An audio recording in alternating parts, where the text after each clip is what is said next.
वर्षेनी गरिनेछ भनिने तर पुरा नगरिने बजेटले राज्यप्रति जनताको विश्वास कसरी बढाउँछ?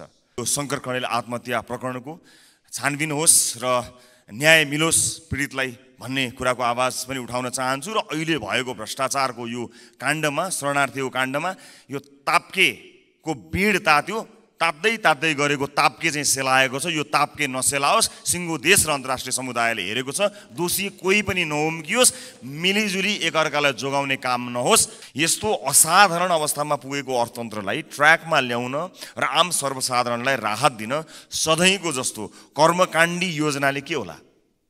सधैँ एउटै कुरा गर्ने, नतिजा चाहिँ अलग अपेक्षा गर्ने हाम्रो बानी हो कि जनतालाई झुक्क्याउने खेल? बजेटमा गर्छौँ भनेका कुरा गरेरै छाड्ने, यदि हुन सकेन भने कसका कारण हुन सकेन, सचिव, विभागीय प्रमुख, मन्त्री, प्रधानमन्त्री, सांसदलाई जवाफदेही बनाऊ। क्रियाकलाप होइन, नतिजाको आधारमा कार्य सम्पादन मूल्याङ्कन गरौँ। सार्वजनिक सेवा प्रवाहमा सूचना प्रविधिको व्यापक प्रयोग गरौँ। मान्य सदस्य श्री रवि लामिछाने, समय 5 मिनट। त्यस पछाडि मान्य सदस्य श्री धवल शमशेर जवारा। सम्माननीय सभामुख महोदय, म सबैभन्दा पहिला उपनिर्वाचन मार्फत हामीलाई थपिएको मत र थपिएको सिटसहित अतिरिक्त जिम्मेवारी दिनुहुने श्रद्धेय चितवन र तनहुका आम मतदाताहरूलाई धन्यवाद दिन चाहन्छु। सम्माननीय सभामुख महोदय, माननीय अर्थमन्त्रीले विगतका वर्षहरूमा जस्तै गरिनेछले भरिएको, तात्विक रूपमा विगतका वर्षहरूको भन्दा फरक नरहेको विनियोजन विधेयक 2080 का प्राथमिकता तथा सिद्धान्तहरू प्रस्तुत गर्नुभएको छ। विगत केही वर्षका यिनै दस्तावेज लिएर केही वाक्य र शब्दहरूको हेरफेर गरी प्रस्तुत गरिने नियमित कर्मकाण्डी दस्तावेजकै रूपमा यो आएको हामीले ठानेका छौँ। अहिले अर्थतन्त्र असाधारण अवस्थामा छ। नाकाबन्दी भएको 72-73, कोभिडको सुरुवात भएको 77 र सशस्त्र द्वन्द्वको उत्कर्ष दरबार हत्याकाण्ड लगायतले असर गरेको 58-59लाई छोड्ने हो भने यस वर्षको आर्थिक वृद्धि दर विगत 3 दशकै सबैभन्दा कम हुने देखिएको छ।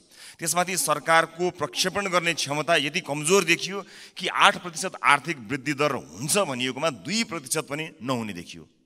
देशको अर्थतन्त्र कता गइरहेको छ यसको आकलन गर्ने, प्रक्षेपण गर्ने हाम्रो क्षमता समेत कमजोर देखिएको छ। यस आर्थिक वर्षको 8 महिनामा गत वर्षभन्दा कम राजस्व सङ्कलन भएको छ। विगत 5 दशकमै राजस्व सङ्कलन पहिलो पटक गत वर्षको भन्दा कम हुने जोखिम देखिएको छ। आर्थिक वर्ष सकिन 2 महिना बाँकी हुँदा सरकारले राखेको लक्ष्यको 51% मात्र राजस्व सङ्कलन भएको देखिन्छ। यस्तो असाधारण अवस्थामा पुगेको अर्थतन्त्रलाई ट्र्याकमा ल्याउन र आम सर्वसाधारणलाई राहत दिन सधैँको जस्तो कर्मकाण्डी योजनाले के होला? सधैँ एउटै कुरा गर्ने, नतिजा चाहिँ अलग अपेक्षा गर्ने हाम्रो बानी हो कि जनतालाई झुक्क्याउने खेल? आशाका पुलिन्दा पस्किने हो कि व्यावहारिक र समाधानमुखी नीति अङ्गीकार गर्ने? असफल नीति र प्रक्रियालाई निरन्तरता दिने कि नयाँ र सृजनात्मक प्रक्रिया अवलम्बन गर्ने? वर्षेनी गरिनेछ भनिने तर पुरा नगरिने बजेटले राज्यप्रति जनताको विश्वास कसरी बढाउँछ? सम्मान्य सभामुख महोदय, माननीय अर्थमन्त्रीज्यूले अर्थतन्त्र र बजेट प्रणालीमा देखिएका विद्यमान समस्या र चुनौतीहरूलाई धेरै विश्व आर्थिक घटनाहरू र केही आन्तरिक कारणले गर्दा भन्नुभएको छ। तर वास्तविकता त्यस्तो होइन। वास्तविकता ठ्याक्कै उल्टो हो। धेरै चाहिँ हाम्रो आफ्नै आन्तरिक कारणले र थोरै चाहिँ बाहिरी कारणले हो। हाम्रो आफ्नै राजनीतिक व्यथिति, विसङ्गति र सङ्गठित रूपमा राजनीतिले गरिरहेको भ्रष्टाचारको कारण हो। योजनाहरू समयमा पुरा नहुनु र पुरा भएका योजनाहरूले पनि आशातीत प्रतिफल नदिनु, वित्तीय क्षेत्रको स्रोत अनुत्पादक क्षेत्रमा बढ्नु, गैरकानुनी व्यापार, तस्करी, कर छली बढ्नु सरकारी संयन्त्रको असक्षमता र बेइमानीको कारण हो। बाह्य कारण देखाएर हामी उम्कन मिल्दैन। समग्रमा विनियोजन विधेयक 2080 का सिद्धान्त र प्राथमिकता पनि विगतका असफल आर्थिक नीतिको निरन्तरता हुन पुगेको छ। यसले नेपाली समाजको आजको समस्याको समाधान दिने देखिँदैन। सङ्कटग्रस्त नेपाली अर्थतन्त्रलाई सुधार गरेर देशको आर्थिक अवस्था बलियो बनाउने खालको यो बिल्कुलै छैन। सभामुख महोदय, अब म यस विनियोजन विधेयक 2080 का प्राथमिकता तथा सिद्धान्तहरूका सन्दर्भमा केही सुझावहरू राख्ने अनुमति चाहन्छु। असाधारण समय छ, स्रोतको सीमितता छ। यसपालि असाधारण रूपमा साधारण खर्च कटौती गरौँ। बजेटमा गर्छौँ भनेका कुरा गरेरै छाड्ने, यदि हुन सकेन भने कसका कारण हुन सकेन, सचिव, विभागीय प्रमुख, मन्त्री, प्रधानमन्त्री, सांसदलाई जवाफदेही बनाऊ।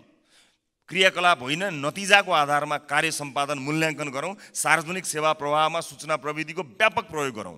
सामान्य दर्ता, स्वीकृति, भुक्तानी आदि पूर्ण रूपमा स्वचालित र प्रविधिको माध्यमबाट गर्न सकेका सबै प्रवाह चुस्त दुरुस्त हुन्छ र भ्रष्टाचार पनि कम हुन्छ। ई गभर्नेन्सलाई राष्ट्रिय प्राथमिकताको योजना बनाई यसलाई अगाडि बढाउँ। विदेशी लगानी भित्र्याउन हामी छिमेकी मुलुकसँग प्रतिस्पर्धा गर्नुपर्ने अवस्था छ। कुनै पनि विदेशी लगानीकर्तालाई नेपालमा आएर व्यवसाय सुरु गर्न अत्यन्त झन्झटिलो छ। दर्ता गर्न 6 महिनादेखि वर्ष दिन लाग्ने अवस्था छ।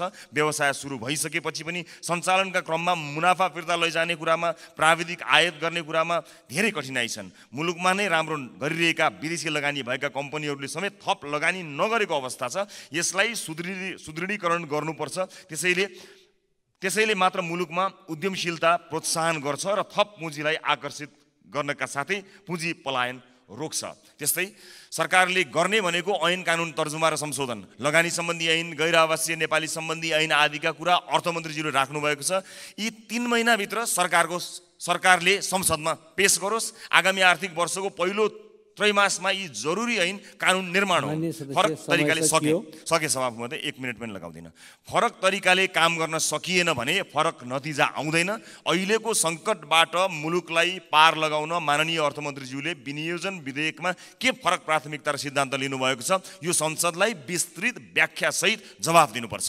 माननीय अर्थमन्त्रीज्यूले प्रस्तुत गर्नुभएको विनियोजन विधेयक 2080 का सिद्धान्त र प्राथमिकताबाट हामी कति पनि विश्वस्त हुन सकेका छैनौँ। सम्मानीय सभामुख महोदय, जाँदै म मेरो निर्वाचन क्षेत्रमा भएको दुःखद घटनामा यो शङ्कर कणेल आत्महत्या प्रकरणको छानबिन होस् र न्याय मिलोस् पीडितलाई भन्ने कुराको आवाज पनि उठाउन चाहन्छु। र अहिले भएको भ्रष्टाचारको यो काण्डमा, शरणार्थीको काण्डमा यो ताप्केको बिँड ताप्दै गरेको ताप्के चाहिँ सेलाएको छ। यो ताप्के नसेलाओस्, सिङ्गो देश र अन्तर्राष्ट्रिय समुदायले हेरेको छ। दोषी कोही पनि नउम्कियोस्, मिलिजुली एकअर्कालाई जोगाउने काम नहोस्। हामी यसलाई अत्यन्त नजिकबाट निहालिरहेका छौँ भन्दै बिदा चाहन्छु। धन्यवाद। मान्य सदस्य श्री धवल शमशेर जवरा, समय 5 मिनट। त्यस पछाडि मान्य सदस्य प्रदीप यादव। सभामुख महोदय, आज सबैको कुरा सुन्दाखेरि नकारात्मक कुराहरू आछन्। एकजना मान्य सदस्यले आफ्नो कमिजै फुकाले, यो गलत हो, मर्यादामा बस्नु पर्थ्यो। तर उहाँले के सङ्केत गरेको भने यो व्यवस्था, यो सरकार जनताको आँखामा नाङ्गिसकेको छ र अब यो नयाँ बजेट बन्ने क्रममा यो सम्भावना बोकेको देशलाई केही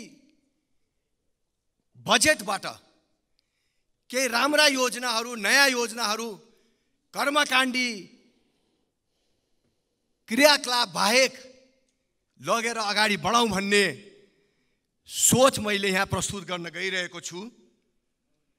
सबभन्दा पहिले दुईटा शक्तिशाली इकोनोमिक पावर हाउसको बीचमा हाम्रो नेपाल छ।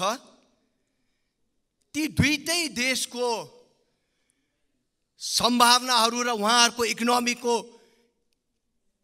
जरुरतहरूलाई दृष्टिकोण गरेर हामीले आफ्नो उद्योग धन्दालाई अगाडि बढाउँ र सरलता गरौँ, 1 विन्डो पोलिसी गरौँ। यो देशमा कसैले उद्योग खोल्न आयो भने 2-4 वर्षमै भागेर जाने स्थिति छ।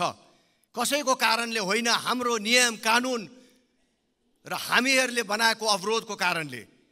पुँजी आजकलको जमानामा तरल छ, जहाँ पनि जान सक्छ। हामीले एट्र्याक्सन गर्न पर्यो, थाम्न पर्यो, त्यस्तो व्यवस्था बनाइदिन पर्यो, तब देशमा विकास हुन्छ।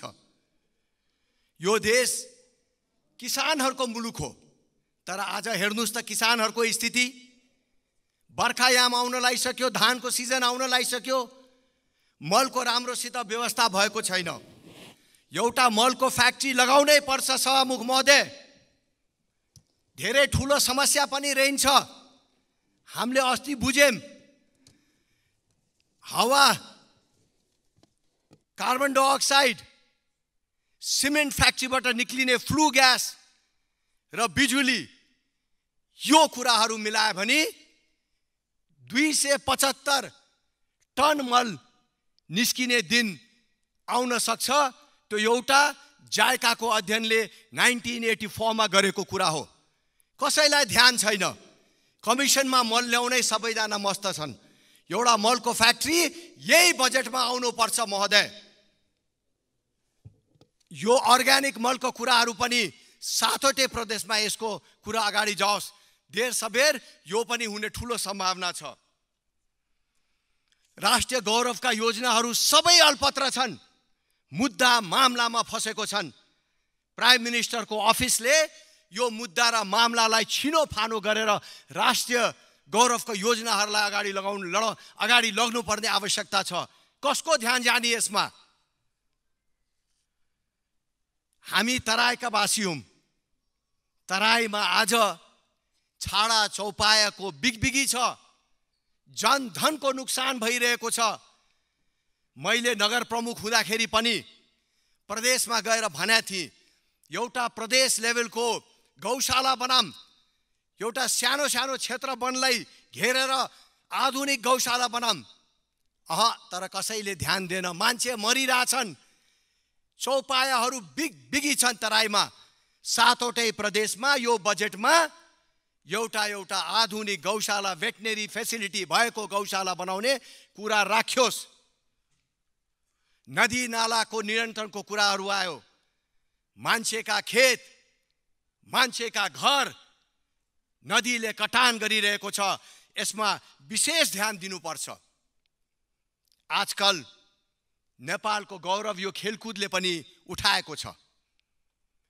हरेक गाउँपालिका, हरेक पालिका, नगरपालिकामा कम्तीमा एउटा खेल मैदान, एउटा सानो भए पनि स्टेडियम बनाउने योजना यो बजेटमा आओस्। नेपाली युवाहरू र खेलाडीहरूको मनोबल बढाउनको लागि। पर्यटन प्रवर्धनका कुरा हामी गर्छौं। हामीले केही नयाँ कुरा ल्याछौं। यति हजार मान्छे भित्राउने, यति उ गर्ने भन्ने बाहेक केही हामीले नयाँ योजना ल्याउन सकेको छैनौं। मान्यज्यू, समय सकिएको जानकारी गराउन चाहन्छु। मेरो पनि सिद्धिनलाई सहमुख महोदय।